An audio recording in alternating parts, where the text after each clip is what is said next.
Alright, hello everyone, welcome to another breakdown video. Like I mentioned in a few other videos, this is probably going to be the only breakdown video we do because I do have a very busy October ahead of me. I have a friend visiting for a few weeks, and I gotta get stuff ready for the wedding. We're going to the Renaissance Fair, all that other jazz, but Takakeisho videos are usually pretty painless, not very complicated. He has one very strict style of his Oshizumo, and it seems like, we do his videos almost once every tournament because he is consistently at the top, although he isn't exciting or people's favorite, especially after this tournament. His style is very powerful. I think it is worth taking a look at how he does get his wins. And even though it seems like we say the same thing every single time, it is still worth taking a look at, some of the little things he might have done differently this time around. Like, maybe he relied on the big left hand slap more times than not, or maybe he is better at shuffling to the sides nowadays. It's something worth taking a look at. And as per usual, we're going to put Takakeisho in the blue. His opponents are going to be in the yellow or in the pink, whichever pen color I accidentally click on while doing it. And as is the style here, we are going to watch it at full speed and then break it down slow motion if necessary. I'm also going to try to make this video a little bit quicker because my throat hurts a little bit. And there's a solar eclipse today happening in about 2 hours. So, these videos don't usually last 2 hours, but I want to try to look at that solar eclipse. All right, so let's just get right into it. Day 1, Takakeisho versus Hokuto Fuji. At this point, it is day 1. We're just trying to get a look at who might be winning, who might be losing, that kind of thing. And just try to set the tone for the start of the tournament. Look at that look at that stability. So, to start this tournament, two of the better pusher thrusters. Takakeisho does get a good low scoop, but he seems to be getting caught every time. And as he pushes forward, Hokuto Fuji gets to the side, attempts the slap down by the shoulder, and there is a mono-e at the very end there. That's what it looks like. And then look at that. The heel is up the entire way.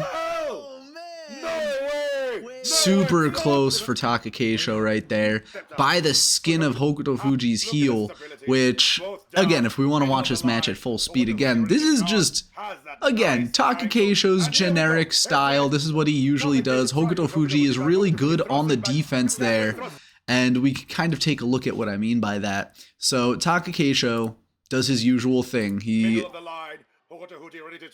at the charge, he'll go down, they meet each other kind of, shoulder in the face on both sides. We get a good angle of it right here for Hokuto Fuji, shoulder into the face, but that exact same thing is happening on the other side with, Takakeisho's right shoulder going into the face of Hokuto Fuji, and Takakeisho usually has the better push, and that's mostly because his feet stay underneath him, and like you can kind of see with Hokuto Fuji, his stance gets a lot wider than, well, not a lot wider, but his stance is wider than Takakeisho's. You can see both of these are outside of that white line, whereas Takakeisho, it's slightly more inside, like just a couple of inches, and that kind of thing does help you get more leverage. When you're inside your opponent in any capacity, that will help you get pushing leverage forward. So that's just one of those little nitpicks. From here, Takakeisho gets the bigger push, and whether it's a combined effort of pushing Hokuto Fuji up and away, or Hokuto Fuji accepting the push and getting launched up himself to go defensive, because you can see he's pulling back the arm to strike again. This might have been something of a mutual effect where Hokuto Fuji is okay to get bounced up and away because it's going to allow him to dip back under and push forward at the chest, whereas Takakeisho, he's going to get low again, try to scoop underneath and try to push again. So you can kind of see the way these two tides are fighting against each other. Hokuto Fuji is going to go up and then down, while Takakeisho is going to go down and then up into these pushes, which it's a very evenly matched push over and over and over again until Takakeisho eventually gets him at the edge. So you can see it again. Tries to scoop up underneath, Hokuto Fuji getting pushed back, but then at the edge right here, last second, as it usually is, Hokuto Fuji takes a wide step over to the side. That tippy toe is going to stay up on the Tawada right behind me. And in stepping to the side, twists the shoulders, slaps to the back of the head, and that's just really good footwork, really good defense at the edge from Hokuto Fuji. Takakeisho, similar to his stablemate Takanosho, seems to, dive at the edge at an off angle to try to get the push out, which rarely ever works. I think it works more for Takakeisho than it does for Takanosho because Takakeisho has more momentum going into the push, but this kind of thing usually does not work for the pusher.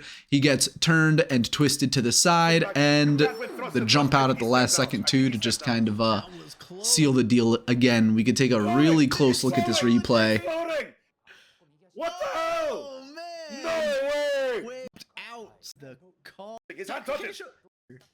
Like, here's another angle. The toes are still up. Like, but then that's another thing I mentioned live too. Takakeisho, as he's falling, swings the arm up so that he doesn't actually touch the ground. There's a very tiny gap right there. So, from one angle, we see the tiny gap of Hokuto Fuji at the edge. Just fantastic awareness, fantastic balance for Hokuto Fuji. And then right here, seeing Takakeisho try to swing the arm up so it doesn't hit the ground. Like, that's just, again, just saving himself by like 2-3 frames. Just a very, very close finish. There's nothing on the line here. Come on. Until eventually we do get the call, and it's a Torinaoshi. Rematch! And of course, after such a fantastic match, how are they going to respond?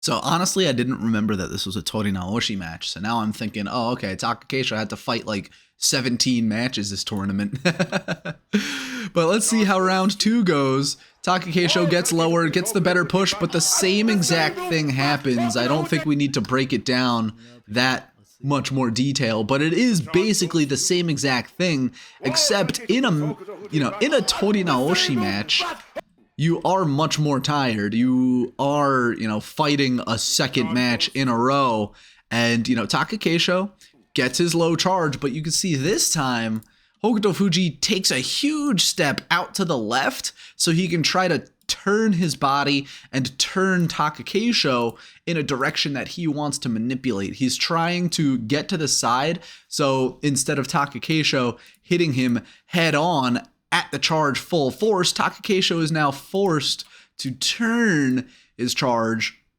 That will take away some of the force, because when you're going full speed forward and you're forced to make this turn, you're going to lose a lot of that momentum, and now a lot of that momentum is hitting the very wide, solid chest of Hokuto Fuji. Hokuto Fuji uses this, and he actually pushes forward. Takakeisho gets underneath like he usually does. You can see he dipped the shoulders to get underneath, and unfortunately for him, that's where Hokuto Fuji wanted him, because you're going to see Hokuto Fuji, he wasn't looking forward for the push to the chest. He was looking to get a grab around the back of the head, so he can pull down.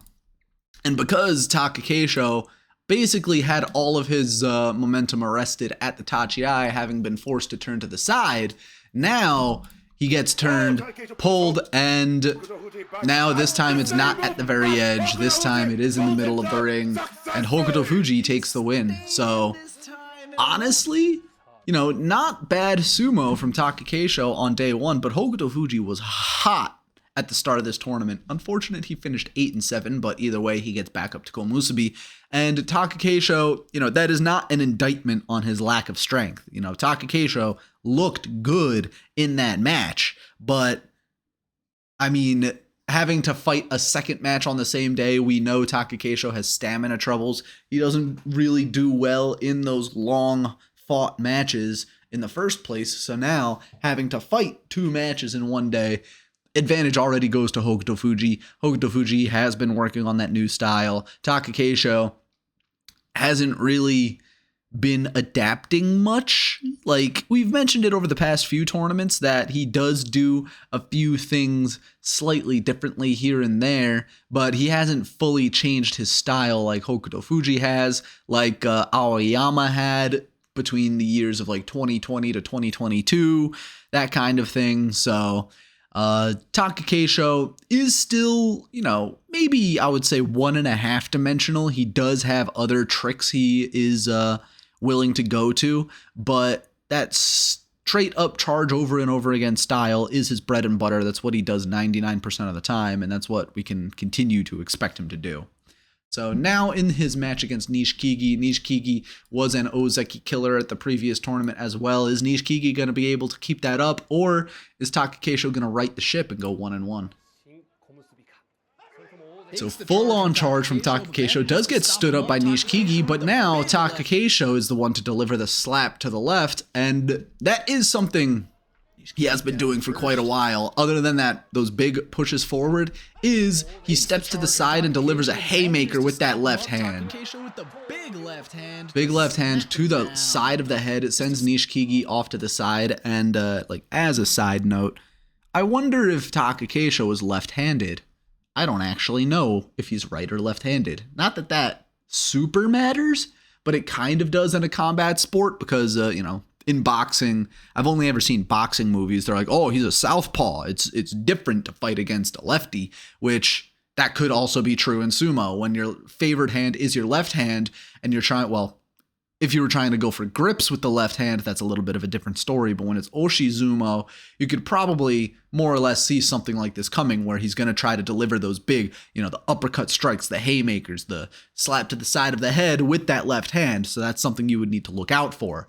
So answering the question, is Takakeisho a left-handed, sumo wrestler, might help sumo wrestlers avoid this kind of situation in the future where, Takakeisho, he gets his usual low charge. And the thing about this charge is he actually has the room, like Nishikigi, he takes a small step forward, but you're going to see Takakeisho is going to take like 1, 2, 3 little steps, 1, 2, 3.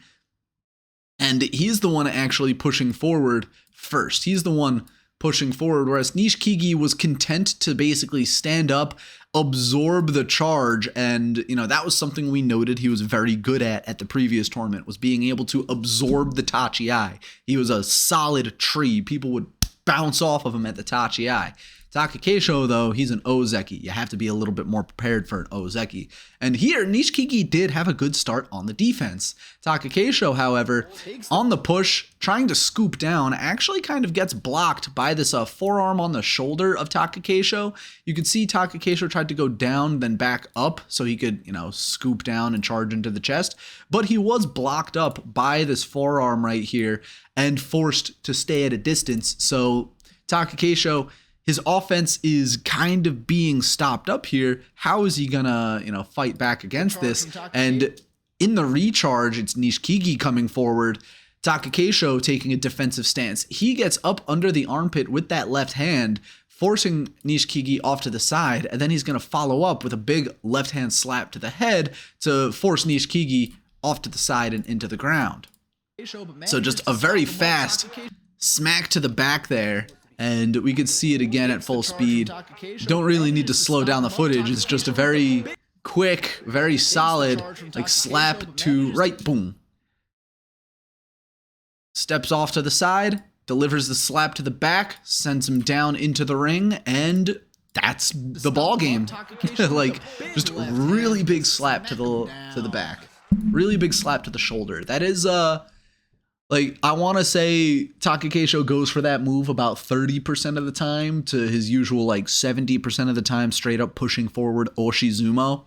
But again, I don't know off the top of my head if Takakeisho is left-handed, which I mean, later on in the tournament, you're going to see he's going to deliver more slaps, especially against someone like Kota Nawaka. Usually he devolves into just slapping his opponent over and over again until he stuns them and sends them reeling. But Takakeisho, he hasn't looked bad in these first 2 days. It's just the usual Takakeisho, like we always say. So next up, he is going up against Meisei. Let me take a quick drink. And Meisei, again, another man who was previously Sanyaku. I'm not super high on Meisei. He's far from being one of my favorites. I can't say I really like him or like his sumo, but he is young, he's strong, he's just horribly inconsistent. So let's see how he does against ozeki. Meisei actually gets the better charge. It is Takakeisho on the back foot on those pushes, but again, another strong left hand to the back of the head. So this is something that Takakeisho hasn't encountered in the first 2 days, is Meisei takes a big step forward, takes this big right foot forward. He's going to follow up with a big left foot forward, and Meisei is going to be the one to build up his momentum and force Takakeisho on the defense. Over and over again, Takakeisho is going to get stood up slightly because Meisei is getting lower. He's getting those arms up to the chest and up to the, whatever part of the neck there is of Takakeisho and scooping him up. Whereas Takakeisho, he's not dipping the hips. He's not dipping the shoulders. He's not trying to get low so he can absorb the charge and start pushing himself. He seems to be content in this defense, and as such is content to be pushed back a little bit by a little bit. So you can see, like, this is lazy looking sumo from Takakeisho. He's standing up. He's not really moving his body. He's just, dipping his shoulders a little bit. He's moving his arms, but he's not really putting his lower body into good use here. So while he's retreating, while he's moving back, he kind of just wins this match by using only his upper body, because eventually he's going to deflect Meisei to the side with that big left hand again, and then follow up with another big left hand. Like right here, you can see he turns to the side, he dipped his head low. We can actually back it up a few frames if YouTube is friendly with us. Part of this seems to be two-parted. So right here, you can see Takakeisho, he hops up this foot, getting ready to step to the side, big left hand right there.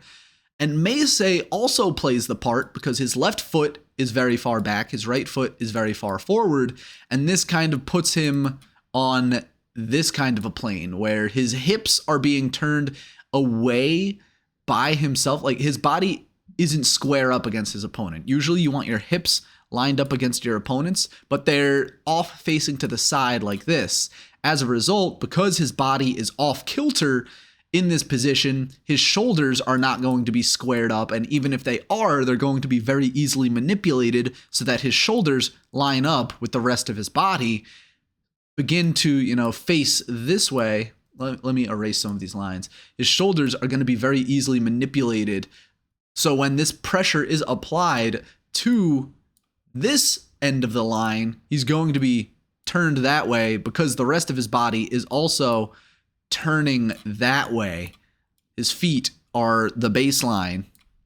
His hips are trying to fight against the way his feet are turned, and his shoulders are definitely not lined up with the rest of it. So it's going to be very easy for Takakeisho to slip to the side, deliver the left hand to the back, and kind of force Meisei's entire body to line back up again so that Meisei will simply be falling over. Like, some steps back, not very good balance from Meisei right there. That left foot being too far back opened up his entire body to being assaulted from behind and, forces him to fall. Unfortunate to see from Meisei, but seeing Takakeisho back at 2-1, that's kind of what we expect from an ozeki, to be on that winning record. Next up, we have Asanoyama versus Takakeisho. They're fighting this same opponent. Asanoyama down first. Takakeisho takes the charge, pushing forward as is usual, and getting the grip under the arms, pulling back and up for the slap down. That was kind of an unusual match at the end there because Asanoyama, you can see it at full speed, He kind of expected more pushes, more charges, so he was preparing the defense for that, but what he didn't expect was being pulled, like right there.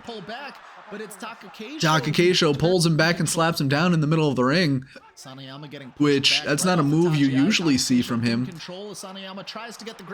And, you know, full offensive control from Takakeisho the entire way. You can see right off the Tachi, he pops a Sanoyama up, is already in control, and he's gonna, you know, do his usual thing, dip low and try to scoop up at his chest, push him up and away. When he does that, he gets another good push, and Sanoyama slips. You could see that right foot slid backwards, and because of that, you know, he didn't expect that right foot to slide all the way backwards. He's leaning too far forward now. He slips. He has to try to recover in the middle of the ring, and from here, Takakeisho basically has a Sanoyama on the ropes. So from here, the way Takakeisho follows up is he keeps the pressure on, and Sanoyama actually does manage to recover. You can see he pulled his feet over here. He re-squares up against Takakeisho, shoulders, hips, and feet. You know, the feet are just a little bit off, but they're close enough that it's not going to be a problem like it was against Meisei. So, you know, Takakeisho continues on the push here. We can't really get a good angle because of, you know, Sanoyama being in the way.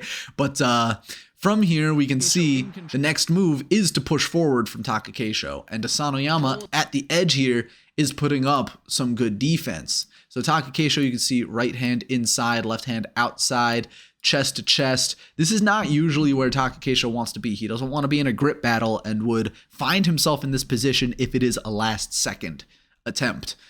But from here, you can see Sanoyama, his stance is getting a lot wider. His feet are a lot further apart. His balance is not going to be there because when your feet are too far apart, you can't really support the rest of your body, mainly your hips. And so he's going to be more easily manipulated. And from here, Takakeisho, knowing that Sanoyama is putting up this good defense, you can see Sanoyama is trying to escape off to the side here, trying to hop away like Hokuto Fuji did on day one. But look at the good solid base from Takakeisho. His feet are underneath him this time. He's going to be able to follow up. He's going to be able to keep them underneath so he doesn't dive forward and make that same mistake he did on day one. Twice, by the way. So instead, he's going to opt to use this left hand around the back of the head to keep himself up and then pull at Sanoyama, who, you know, his lower body is going this way, his upper body is going this way, and it's just gonna, you know, 1 + 1 = fall over. And he pulls him down pretty easily. That was good, solid base from Takakeisho. Like I said at the very end there, he kept the feet underneath him. He gets the slap down because he avoids being pulled away and instead is the one pulling a Sanoyama. Like, this is a really good angle right here. Haters in the chat or nitpickers might say, ooh, hair pull? Not really. Not a hair pull, simply to the back of the head. Takakeisho who turns and throws him down. Can have their NH. But anyway, speaking of not fan favorites, going up against Abi now. Takakeisho and Abi, two of the biggest pusher thrusters in the top division, but two very different styles. Abi using mostly the arms to attack the throat and chest, while Takakeisho uses the full body over and over again to push and get more forward momentum. I do like seeing the clash of styles between these two, and it usually is a fight for dominance of, you know, which Oshizumo style is going to win out. News in 5 minutes. This shouldn't be a long match either. Abi, Takakeisho. Abi going high, pulling back, and tries to get the last second slap down, but did Takakeisho keep his body up? But it was too little too late. Takakeisho dove. Yeah, Takakeisho gets that win. And again, just adapting from day one. It looked like Abi's game plan from the beginning was to kind of pull back and away. You can see at the Tachi, this is everything Abi does not want in a Tachi. His hands are low. He's chest to chest.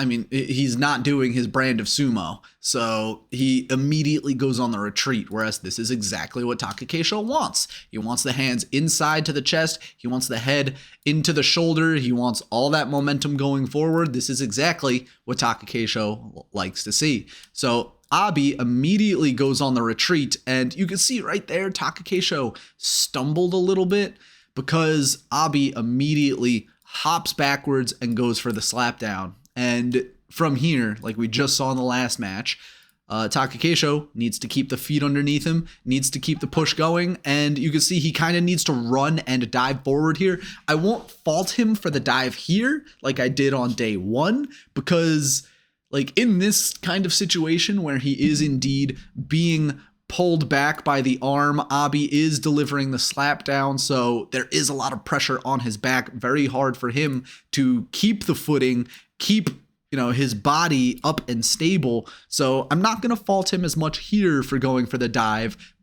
It's a very well placed dive, both hands right on the thighs, right on the belt, the head going low into the stomach. Like it looks like it's going to be a football tackle or a rugby tackle or something like that. His feet, I mean, he has to run and stumble just to keep up, but he does, and he manages to get the push out because Abi, the footwork at the edge was just not there, because this was, a right after the Tachi audible where he's like, he gets blasted. Oh crap. Oh crap. Oh, did I get it? Oh, no, I didn't. Okay. Like that's kind of what I imagine was going through Abi's head right there, because again, like boom, did I win? Huh? No? Okay.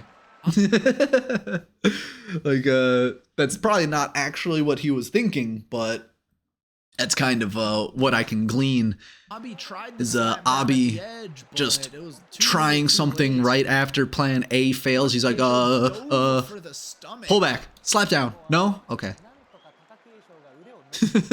So, I mean, that is one of the cases of just losing right on the Tachi eye. Like, that does happen often enough that, we do kind of hand wave like, oh, he just lost at the Tachi eye.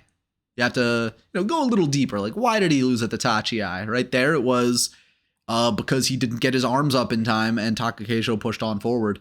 Again, it could have been his game plan to go for the slap down right away from the beginning, which is why he let Takakeisho get inside so easily.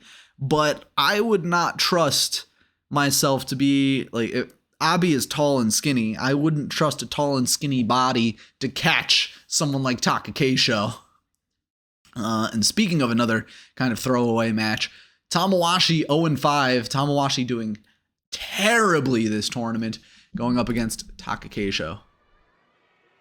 Takakeisho getting a good solid push to the chest. Tamawashi is getting good hands, but misses one blow, lets Takakeisho get inside, and that is the win for Tamawashi. So, again, Takakeisho doing his brand of sumo. Tamawashi, this is kind of what I wanted to see from Abi yesterday, where he's actually attacking up high to the face. But you can see right at the end there, right here, Tamawashi kind of starts like throwing up jazz hands. This foot why is it so high in a weird position? Why is he trying to hop to the side? His left hand misses across the shoulder. So like this one frame kind of encapsulates like, what is Tamawashi doing here? And it was up until this point, Tamawashi was putting on a good match. Like, sure, he was on the back foot, he was on the defense, but he was putting on a good match. Takakeisho, I don't really need to color over him. He does his usual stuff as he does every time. Gets low, scooping down. He's fighting arm to arm here. And even here, like, Tamawashi has a good base. He's squared up. He's, going head to head against Takakeisho here. Takakeisho double hands to the chest. Tamawashi fighting back with a hand up to the, the chest, shoulder, throat area, because Takakeisho doesn't really have a neck. But you can see he's got a really solid base right here. He can keep fighting arm to arm, hand to hand, but Tamawashi is going to kind of get turned to the side, pull this foot up. I'm not sure if he pulled the foot up to try to step to the side, but then forgot to move the left foot, or like what the idea was, but he pulls the foot up. That just puts himself off balance. That gives Takakeisho the advantage to start pushing forward. And, you know, Tamawashi, missing that blow with the left arm, tries to wrap it around the back of the head, which is a move that 99.99% of the time just never works. That's a move that Torinaoshi used to try to do all the time in a desperation, but just never works. This match was more Tamawashi being bad than it was Takakeisho being good.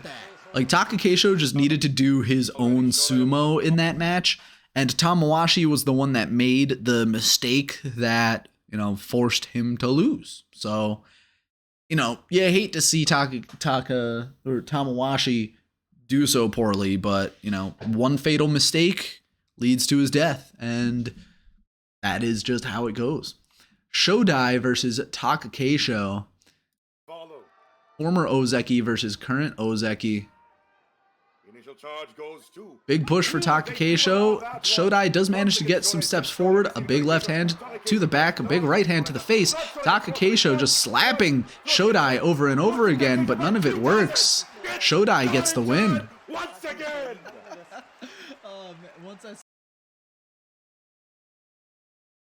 So, at the very start of this match, let me see.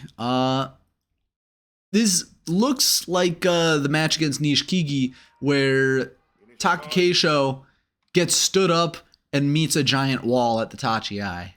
And because of that, you know, he's trying to push forward, but it's actually Shodai who takes the step forward, gets the arms inside. I can't tell if he's trying to go for a grip on the belt or not, but, you know, Takakeisho does not like getting gripped on the belt, so he's going to want to retreat from that. He does push Shodai to the side. Like, again, that really strong left hand. He turns the hips, turns the shoulders. Really good, strong push underneath the armpit right here. And that does help him build some momentum. But Shodai, he's one of the biggest and heavier guys in this top division, known for his defense before he kind of started being, well, I can't say mid because he's still in the top division's joy, those top like 15 ranks. But Shodai's style seems to have deteriorated from, you know, just the very solid defense we used to know him for, and is kind of just like, to put it nicely, adaptable. He'll do whatever he can in the ring to try to get the win.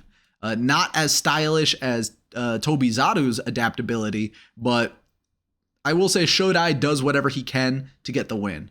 Right here, he has to stay on the defense, and like I mentioned, again, big left hand up to that armpit. Shodai, how is he going to counter? He pushes forward. You can see he dips his shoulders lower to try to, you know, scoop up and get to the chest, in which Takakeisho, big left hand. Again, that big left hand. He steps back, delivers the slap, but Shodai is able to actually catch himself. He stumbles a little bit, catches himself. He's going to turn and re-square up.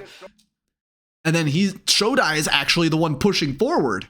Like, Shodai, he caught himself on that foot and then boom, attacks Takakeisho immediately. Like, we can go back a couple of frames if YouTube wants to help us out here. But we can see Takakeisho delivers the big left hand. Shodai plants that left foot and then immediately, boom, back on the attack. Like, what a good, solid left foot right there from Shodai. And then immediately turning to go back on the attack. Takakeisho, this is where he starts doing those those panic slaps. He's going to try to slap Shodai in the face. He's going to try to slap him in the face. He's going to try to stun Shodai, try to build momentum, because right now his offense is being completely absorbed by that giant chest of Shodai. And from here, Takakeisho tries to, again, pull back, step to the side, deliver a slap to the back of the head with that left hand, but it just doesn't work. Shodai is standing upright. He's standing upright. He's too tall. All the momentum going in Shodai's favor, and Shodai is the one to get the win there. It's starting time once again. Once I saw that final push, I knew it was coming. You knew it was over. Yeah, Takakeisho ran into a Alrighty, speaking of adaptability, Tobizaru versus Takakeisho, which Tobizaru actually has a pretty decent head-to-head against this ozeki in particular. Coming off of that loss against Shodai, huge opponent, how is he going to fare against Tobizaru? Smaller opponent. Slaps Tobizaru to the side, and a lot of those blows miss over the shoulders. Tobizaru seems to be the one in control, but now Takakeisho regains momentum from the middle of the ring. Tobizaru trying to stay, away from Takakeisho here, trying to slap to the side, trying to get the grip under the arm. Takakeisho being forced to put in the most work he's ever had to, but that was Tobizaru dominance from Tachi to finish. Upsets the ozeki. 2 losses in a row for Takakeisho, and it's not like they were without effort. Both of these losses in a row so far, like all of Takakeisho's losses have been like understandable losses. His loss against Hokuto Fuji was last second push at the edge, heel up, Torinaoshi call, could have gone either way, I won't fault him for that. I'll fault him for the second match because, no stamina in that second match.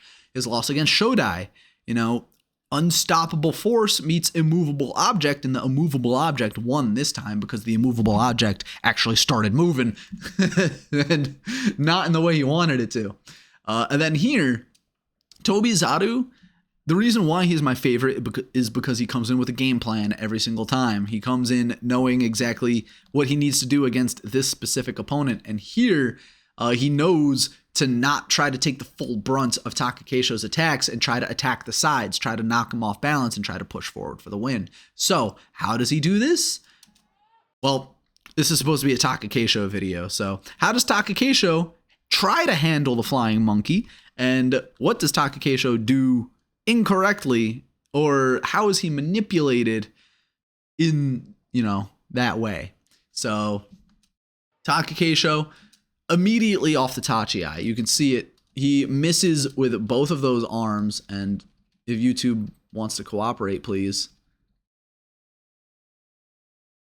Right off the Tachi, the arms go up around the shoulders of Tobizaru.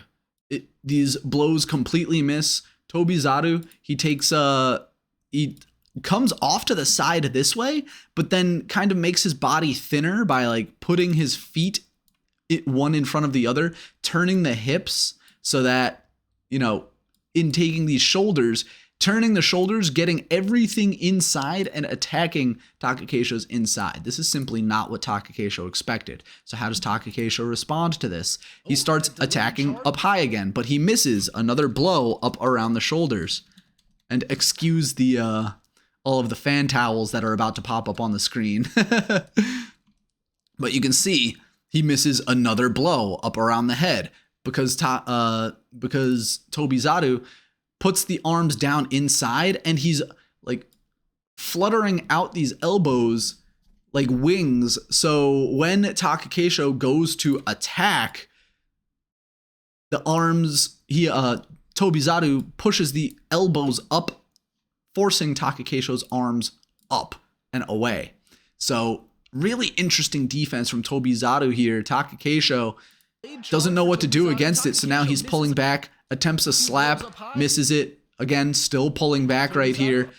Tobizaru trying to attack the head and shoulders, but this looks like it's where, okay, Takakeisho squares up again. Can he try to build momentum? And he can't because Tobizaru pulls back, tries to attack from the edge. Takakeisho builds momentum, but now Tobizaru slips off to the side. Tobizaru delivers the slap to the back, to the shoulder, and now it's up to Takakeisho to catch his feet and be able to turn and, go back on the attack. Strong pushes. Takakeisho does manage to get the turn. Tobizaru does not follow up on the attack, instead opting to come off to the side, trying to maybe get behind Takakeisho or force Takakeisho to keep turning so that his feet can get in a worse position. Maybe something along those lines. But Takakeisho does manage to re-square up, does manage to go back on the attack, delivers a strong right to the face, a strong push, but that strong push Tobizaru catches himself, just slides on the clay in the middle of the ring, dives low, tries to grab the belt, nearly pulls himself in on the belt. Takakeisho pushing back up high at the shoulders, at the neck, and using that one strong right arm to try to push up at the throat. You can see Tobizaru slaps it down in a way, says, "Hell no, are you going to push at my throat?" And at this point, Takakeisho has been run around the ring. This has been, longer than 5 seconds. This is a long match for Takakeisho. Takakeisho, you can see trying to push, trying to grab, but he seems to be out of gas right here. Like, let's watch this again. He's trying to push, trying to maintain control over the shoulders, over the arms, trying to get the arm grab so he could pull back and away for a throw, but nothing is really coming in, because you can see Tobizaru, as he's getting grabbed like that, he throws his feet forward to catch himself, knowing that the momentum is going to keep going this way. That way his hips will move over his base. That center of gravity is going to keep moving forward over the base. He's going to have a solid footing, solid defense, and Tobizaru is not going to fall. Tobizaru back on the push, slips, misses the attack right here. Takakeisho has a golden opportunity to attack, try to slap him with the right hand, but his right hand is so far away, he's completely lined up facing the camera, so it's going to be really tough for him to turn in time to get this attack off, and by the time he does, Tobizaru has recovered and pushes him back at the chest. Takakeisho, now at the edge here, has no momentum and is getting pushed. No defense at the edge, completely gassed. This was a slobber knocker of a match for Takakeisho, and just to again watch it full speed live. This is a long, hard-fought match for both men. A couple of missed opportunities early on for Takakeisho translates into Tobizaru being able to get control. Another missed shot right there, mostly because Tobizaru is so slippery, just getting away from all of these attacks. Takakeisho literally cannot contain Tobizaru, and because of that, Tobizaru is able to fight through all of those arms, all of those thrusts, that attempted grab, the slap to the back. Tobizaru fights through all of it, gets the upset, and again, this loss for Takakeisho, it's not a bad loss per se, but it's not a loss that an ozeki should be taking. On the other hand, though, I am very biased, and I like to see Tobizaru win. But, Takakeisho, I will say, again, did not look bad in that match. I wouldn't hold that match against him, and 5-3 at this point in the tournament. We were saying, it could be a 5-3 Yusho. Other people were doing well, but, we were waiting for them to collapse. We are halfway through the tournament at this point, so it's just a matter of, who is going to finish it off. Now, slowing it back down, he's going to go up against the 6-2 Gonoyama. Gonoyama, one of those rookies we are very much looking forward to doing well.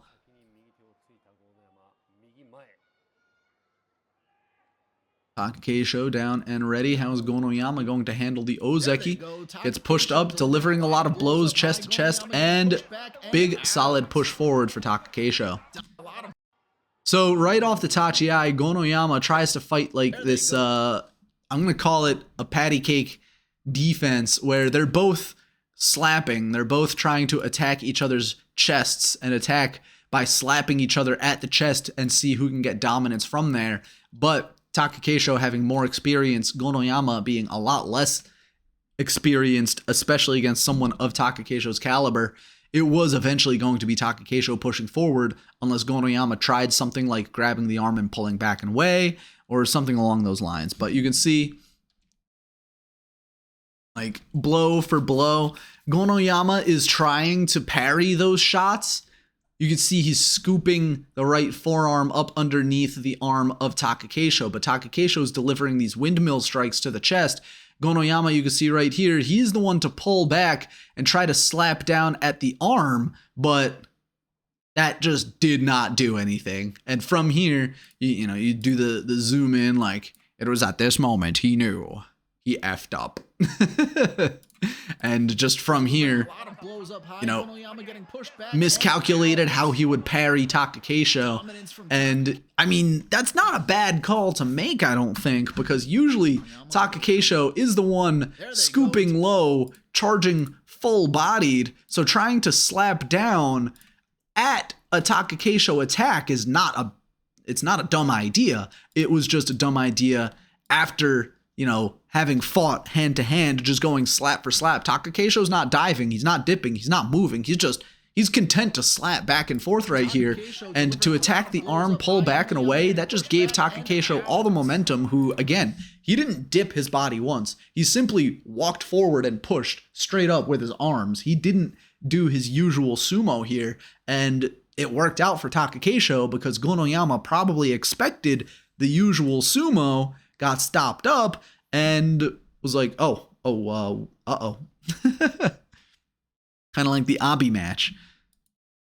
It's like, uh-oh, plan A didn't work. Plan B, doesn't exist. There's no plan B. Nice parries forwards him. Jumps. Alrighty, Uda versus Takakeisho. Uda always entertaining. Excuse me, just taking a drink.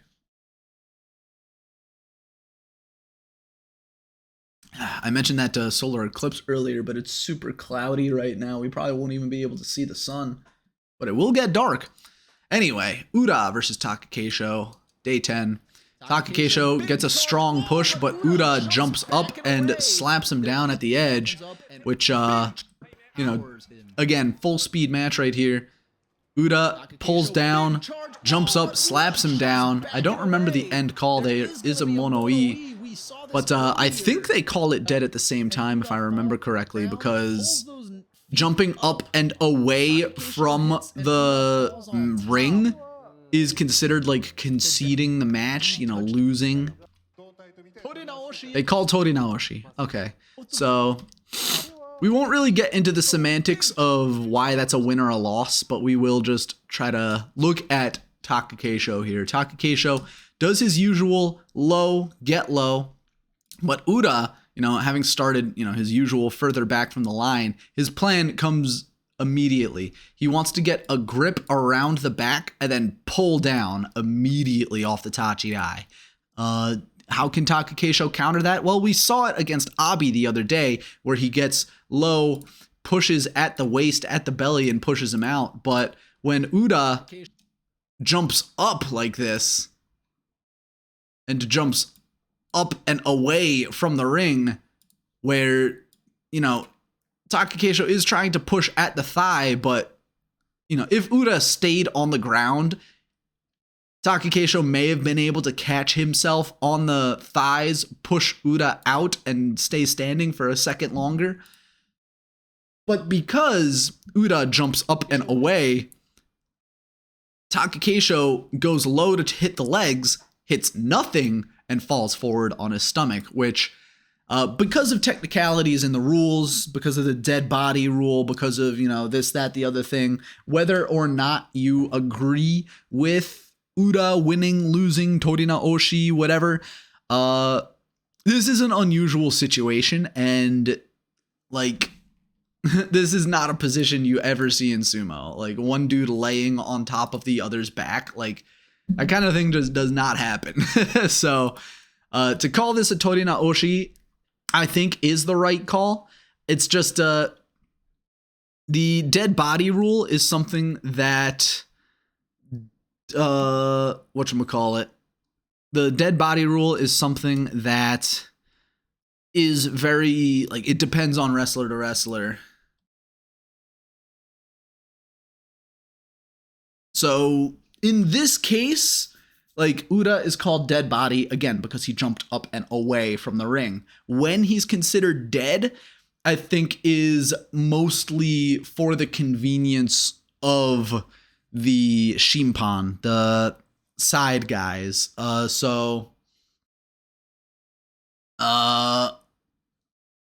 Like, it's just whatever they feel is most appropriate, basically. So the rule is open-ended on purpose so that if a situation like this occurs, it's like, well, when does Uda die? Does Uda count as a dead body? like as soon as he jumps up and away, Takakeisho. like at this point, is Uda a dead body? Maybe, because his feet are no longer on the ground, his feet are outside of the ring, but he is still attempting a Kimerite by slapping down at Takakeisho. But then why is Uda considered dead, like here, but not here? It's the same position. Takakeisho touches down right here.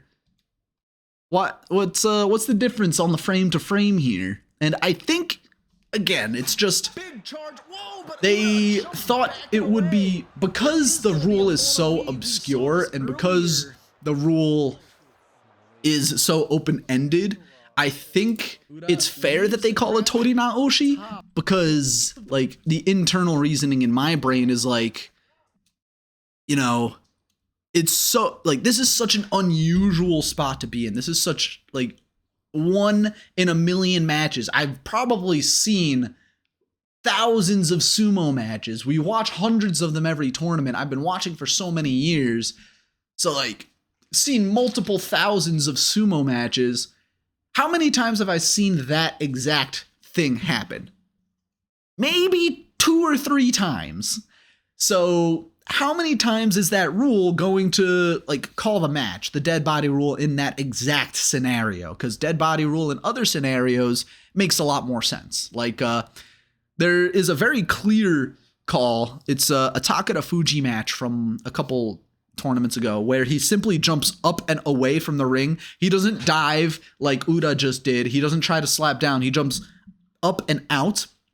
And like, imagine a stick figure. Like, let me draw it out for you. It's just like a dude. Hi, I'm Takeda Fuji.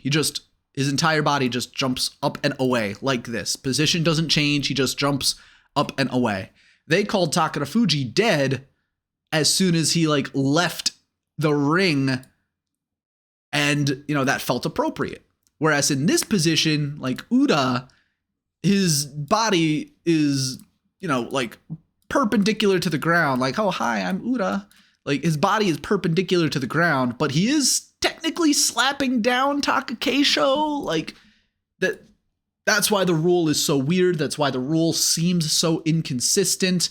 That's why, you know, you can see it in the chat in the corner over here. The best explanation I have for dead body is that he was in a position where he could not perform a winning Kimarite, which is another interpretation of the rule. So it's like, it's so open-ended. So no matter what they call, you could argue that it is the fair call. Like if they called Uda dead, that would have been a fair call. If they just called Takakeisho the winner, that would have been a fair call, I think. If they called Uda the winner, because even though he jumped up and away, he was still slapping down Takakeisho in the back, I think that would have been a fair call.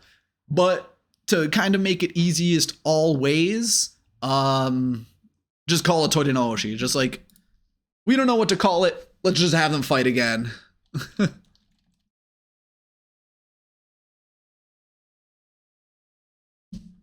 So on this next match, that means Takakeisho has not only fought in 2 Torinaoshi matches, but also the playoffs. So he's fought, what, 18 matches this tournament?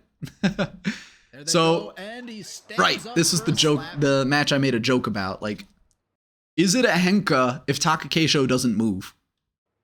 There they go. Stands like, look, watch Takakeisho's feet. He's just gonna shuffle forward, like 1 step, 2 step, and he's just gonna stand up and slap down Uda. There they go, and he stands like, up. Is that a Henka? Is this a Henka? Because he moved forward, but Uda is just so low that like, there they go, and I don't know, because it's not like Takakeisho moves off to the side. It's not like Takakeisho avoids the Tachi Ai. Like, is this a Henka? There they go, and he stands up. Is it a Henka if you just don't move at the Tachi Ai and slap your opponent down because he's way too low in the first place? I don't know. Takakeisho not playing around, 7-3. Next up, Wakamoto Haru. Takakeisho with the big push. Takakeisho trying to use the big left hand to push, trying to use it to slap, pushing forward. Wakamoto Haru on the defense on the edge and pushed on out, hand to the chest by Takakeisho. So this match, it's more standard. Like this is, oh shoot, it's my mom's birthday.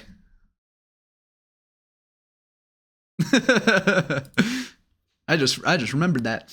But this match, Takakeisho versus Wakamoto Haru, this is more of the standard sumo. This is more of the standard Takakeisho we've come to expect. He's gonna, once again, dip the shoulders low, attack the chest over and over again. And the thing we should probably take a closer look at is Wakamoto Haru's defense and how Takakeisho breaks through it. So Wakamoto Haru, you could see he's trying to keep Takakeisho at an arm's length, but like tries to catch him there, gets to the side, tries to catch him here again, tries to get to the side here, tries to slap down, but Takakeisho, solid base.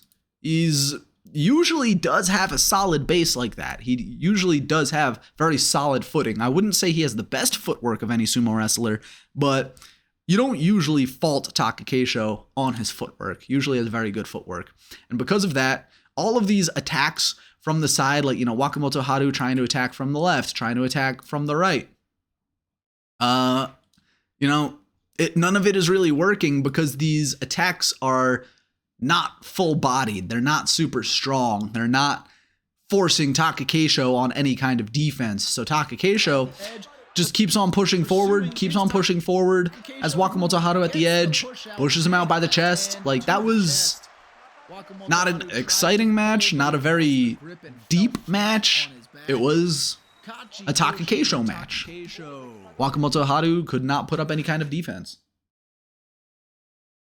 And this is one I've been looking forward to since I mentioned it earlier. Usually this match will devolve into Takakeisho just slapping the crap out of Kota Waka again because he doesn't know how to attack. I don't remember if that happened to this tournament. But, let's just watch it. Pushes forward straight to the chest, and Kota Waka is doing really well on the defense, but Takakeisho just pushes on forward through. Didn't have to go into a slap fest, didn't have to do anything special. It was just right off the tachi-ai. Takakeisho got his hands right where he wanted them. Left hand up underneath the chest, right hand probably also up to the chest, head down into the chest, attacking that very large chest of Kota Waka, and his hands never really move. The hand stays up under the chest and armpit. This hand attacks, pushing forward. Kota Waka tries to mount a defense by attacking the elbow, by, trying to scoop up at the arms, but it's just none of it works. Takakeisho reapplies the attack. Those hands go right where he wants them to go. Reapplies the attack again. Kota Waka tries to kind of contain by getting outside grips, tries to get a grip on the belt even, but, it's been 11 matches so far, and Takakeisho's belt has barely been touched. And from here, Takakeisho just continues on the push forward because Kota Waka is trying to retreat around the side, trying to attack from the side. Takakeisho just solid footing, squared up, shoulder, hips, feet, all facing his opponent constantly. Hands to the chest where he wants them. Just complete dominance from Takakeisho in this particular match. For Takakeisho against a Kota Waka who had no defense, no resistance. You can hear me say it there. No defense, no resistance. And then we have big match. Atami Fuji versus Takakeisho. Atami Fuji definitely fish out of water. I'll start. I kept that in because, false starts are kind of important in the lead up to a match. It shows, he's a little jittery, pressured. Let's see how he does here. Takakeisho gets low, attacks the chest as he usually does, but he is getting pushed back, delivers a strong left to the side, pushes forward after getting the double grip under the arms. And again, just solid Takakeisho sumo. This is exactly what we expect from him. At the tachi-ai, Atami Fuji does do a good job of getting this shoulder up into the face, the elbow into Takakeisho's shoulder, the forearm across the chest, and that's a good, shoulder elbow throw to try to start off a good defense against Takakeisho. And then from here, it's actually Atami Fuji pushing forward, and Takakeisho has to take the step back, and like I said earlier, you're going to see he delivers another slap with that left hand, and as he pulls away, there it is. This slap is like twofold. And every time he does this slap, it's not only to apply pressure to his opponent, but it's also to build momentum for himself. So like, if you were to slap something and like push yourself to that side at the same time, you'll feel like you're getting a lot more momentum going this way, because it's you're pushing against your opponent, you're pushing yourself to go this way. And so that is something you'll notice here, is when Takakeisho attacks with the left hand, it's not just an attack to the side, he's moving everything to the side, and he's using this as the pivot. He's using the strong force he places as the pivot as he moves everything over to the side. And I can't expect you to try it yourselves, on your brothers or sisters or family members at home. But if you were to like slap something with your dominant hand and move to the side, you could feel it builds up a good amount of momentum, and you use that momentum to continue attacking, push forward. And you're going to see that here, where Takakeisho pushes himself to the side, turns Atami Fuji around, is going to push forward at the chest, and then right here, he does his usual scoop down under, gets the grip on the arms. Atami Fuji tries to contain with the outside, probably trying to go for a Morozashi grip. Couldn't really tell, but just solid push out from Takakeisho. That'll bring us into the next match. It is a Hoshoryu versus Takakeisho, and this was a very important match from Hoshoryu. He needed the win to avoid Kadoban, avoid his first Makekoshi as an ozeki. And if he were to defeat Takakeisho here, that would all but guarantee an 11-4 Yusho, which is not something we have seen for many years. I think, I know I say it live a couple of times, but if I remember correctly, I think the last person to do it was Harama Fuji back in like what, 20? No, I don't remember. I don't remember. I haven't been watching sumo that long. Takakeisho going up to the shoulders. Hoshoryu again trying to contain from the outside, trying to grab the elbow, trying to grab the belt, trying to get to the side, and does eventually get the grip on the belt, pulls him down, and Takakeisho, you could see him there, shell-shocked kind of, didn't expect that. So off the Tachi-ai, Takakeisho, performs his standard sumo. He does have to take the step back though, and that might have been his first mistake. At the Tachi-ai, he couldn't get the scoop down, so he takes the step back and tries to fight arm to arm, hand to hand. Unfortunately for him, Hoshoryu has longer arms and can keep Takakeisho at a distance. So what does Takakeisho try to do here? He's slapped down at the arm and now tries to attack the shoulder, tries to scoop up underneath again, trying to go, for the chest. He's only really attacking with his arms though. I'm not sure if it's because he's afraid to overcommit to, this defensive Hoshoryu, but you can see he's getting blows at the arms, at the chest, and, he's pushing forward. Hoshoryu, however, is able to counter and does push back at the neck of Takakeisho, which, when you're being pushed up or pushed back, you push your body forward so that, you can kind of counteract that push. And in that, Takakeisho pushes forward, and right here, you can see it. I missed the pause, so let me go back. It's right here on this hop to the side. So Hoshoryu, you can see he hops to the side, attacks the outside. Takakeisho, it's at this point where he would probably make the same mistake he made on day one. Try to attack the legs, try to attack the hips, try to dive forward for this push out, which is exactly what Hoshoryu wants to happen, because Hoshoryu is going to hop to the side, get the grip around the arm, and you can see Hoshoryu's feet, his footwork, his ring awareness, insane, impeccable, amazing.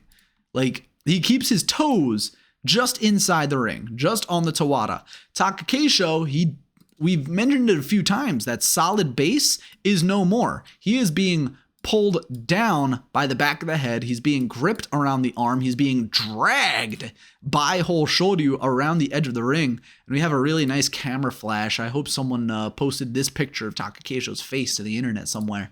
But Takakeisho is being dragged, and just an easy pull down roll. There was no hope for Takakeisho the moment that grip came in. And Takakeisho, you know, like I mentioned, the entire way through had a solid attack. He was doing fine for himself, but I think it was an overcommit right here, combined with Hoshoryu's just amazing agility compared to, you know, Takakeisho is not very agile. But, you know, good push for Hoshoryu to pull back, get the throw down. And now we have an 11-4 Yusho race. It's just a matter of who's actually going to be in it. The final day, Takakeisho versus Daieisho, which this match, you know, determines who's going to be in the playoff. Atami Fuji won his match earlier in the day, and now this match is to see who's going to be facing off against Atami Fuji. Is it going to be Daieisho, or is it going to be Takakeisho again? And I mean, we all know who wins, but, you know, this is what I was saying earlier against Abi, which Abi didn't actually live up to the expectations of that match. But this is the full arms going to the throat sumo versus the full body going to the opponent's chest sumo. Oshi versus Oshi, but two different styles. See who can refine it better. And, well, let's just dive on into it. Takakeisho does manage to get his good push, but he is being kept at an arm's length. Is managing to parry under the elbows, gets to the armpit of Daieisho, and pushes Daieisho up and out. And that means Takakeisho is in the playoff. But I just want to go back and see again, because we can see, like, this is good for both of them right away. Takakeisho gets the Tachi-ai he likes to have. Daieisho pushes him up, and looks like Daieisho is the one building momentum here. It's just like, I'm always very concerned about being tippy toes up in the middle of the ring, trying to push forward like this. Like, I understand the principle behind it. You're attacking the throat and you're putting everything you can into it, because if your heel is down on the ground, that pulls the rest of your body back, you know, a few inches, and that means you're not getting that full force into the opponent's face. It's just like so susceptible to being pulled, slip, whatever. Like, that's why this Oshizumo is so inconsistent. But anyway, Takakeisho pushing forward, and I mentioned it at full speed, but you can see it right here. He's going to get his arms up under the armpits. He's going to attack these triceps, these upper arms of Daieisho to try to scoop those arms up and allow him to get inside, which forces Daieisho backwards. Daieisho, again, trying to stop the attack, trying to get the elbows down inside so he could push at the chest. But you could see Takakeisho, hands inside. He's going to attack these elbows so he can dig in deeper further. And using that, he is going to push forward at the shoulders, at the armpit, and get the push. And then, of course, we know what happens in the playoff. There they go. Oh no, come on. Exactly what's expected. That's gonna leave a bad taste in everyone's mouth. The salt being thrown, the cushion being thrown at my head. But Henka in the playoff, I don't fault him for it. You can be mad at him. I was upset, clearly. I didn't like the end result of that. But you know, just stepping to the side. Henka attacks the head, like, Exactly what's expected. and no, that wasn't someone throwing a Zabuton in the ring. That was it's a program I downloaded so that people can throw Zabuton at me. But yeah, just a Henka. Takakeisho is going to step off to the side. You can see both of his feet drag this way to his left. He's going to pull up at the head, attack the face, use that big left hand to attack the shoulder, and Atami Fuji wasn't ready for it in the same way he was ready for the Henka against Abi. So Atami Fuji just slips and falls, never got his footing, couldn't go back on a counterattack. Exactly what's expected. Henka for the Yusho. And again, I don't fault him for it. A win is a win. The Sumo Association says, you know, as much as we don't like the Henka, he performed ozeki level sumo. And to quote the greatest of all time, Yokozuna sumo is winning sumo. If you win, that's all that matters. And even though a lot of people don't like it, that is how it plays out. It is indeed a Henka. And yeah, that is the way the cookie crumbles. Takakeisho gets the Yusho. And this is where I want to be a jerk and pull up another video I made because I was arguing about it the entire night because some people just refuse to believe it. But here's a side-by-side. Down here in the bottom right is Kotoshogiku. This is a complete aside. You can stop watching the video now if you want. I could understand it. But down here in the bottom right is Kotoshogiku versus Torinaoshi.